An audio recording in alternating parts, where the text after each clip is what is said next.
Sahabat SOA, tahu dong radar? Ya, pip pip, pip pip, pip pip, pip pip. Radar berfungsi untuk menangkap atau mendeteksi sesuatu. Tapi kali ini yang kita bahas bukan radar biasa, melainkan social radar. Wah, apa itu social radar? Yuk kita tonton di video ini.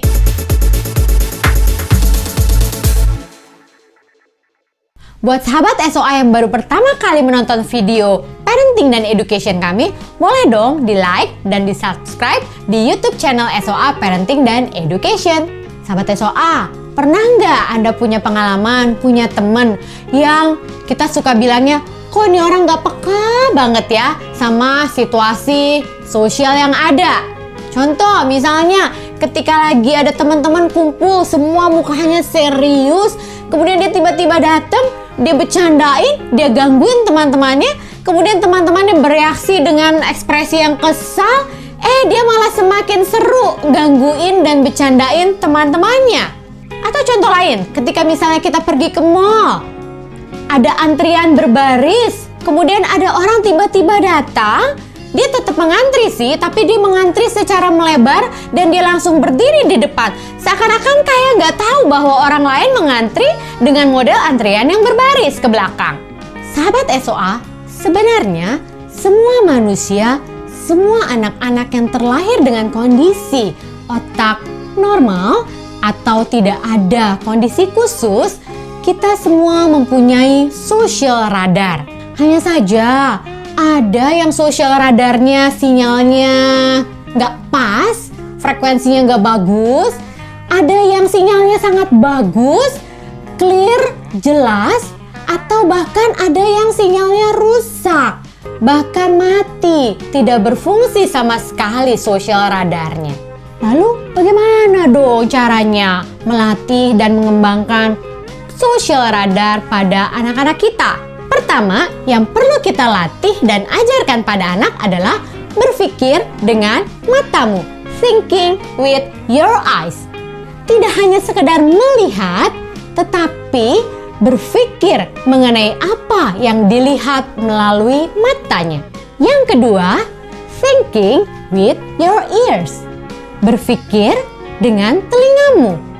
Telinga tidak hanya sekedar mendengar, tetapi berpikir mengenai apa yang didengar. Setelah radar menangkap sinyal sosial dari apa yang dia lihat dan apa yang dia dengar, kemudian otak berpikir mengenai apa yang dia lihat dan apa yang dia dengar dan kemudian menginterpretasikannya.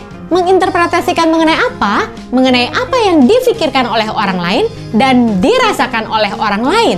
Ketika saya melakukan hal-hal tertentu dalam konteks sosial, apa ya kira-kira reaksi orang terhadap apa yang saya katakan dan saya lakukan? Apa yang orang lain pikirkan dan rasakan mengenai apa yang saya lakukan?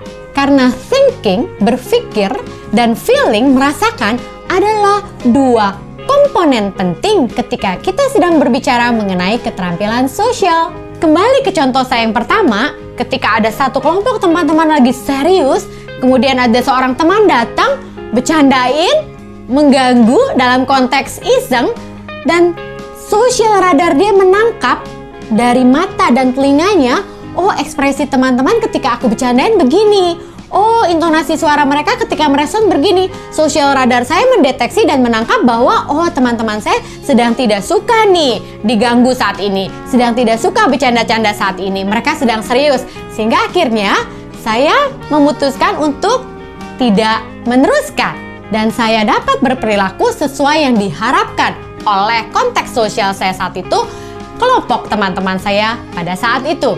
Sahabat SOA, keterampilan sosial adalah satu hal yang sangat penting, perlu dimiliki dan dikembangkan pada anak-anak kita karena mereka hidup secara sosial.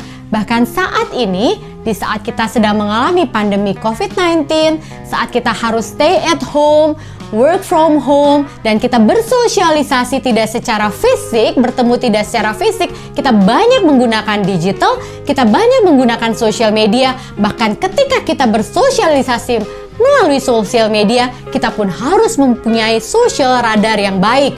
Contoh, kita harus berpikir Kalau kita tulis di sosial media pakai huruf kapital semua, lalu tanda seru, kira-kira apa ya yang akan dipersepsikan oleh orang lain, dipikirkan dan dirasakan oleh orang lain ketika menerima pesan saya seperti itu? Lalu, kalau misalnya orang mengirim pesan pada kita hanya read saja, kita tidak membalas sama sekali baik sekarang maupun nanti tanpa penjelasan, kira-kira apa ya yang akan difikirkan dan dirasakan orang lain mengenai respon sosial kita di sosial media? Bahkan, di sosial media pun kita perlu mempunyai social radar yang baik. Nah, sahabat SOA, demikian video kali ini mengenai social radar, satu hal yang sangat penting dalam konteks keterampilan sosial. Selamat melatih dan mengembangkan social radar pada anak-anak kita dan juga diri kita masing-masing. Terima kasih dan sampai jumpa.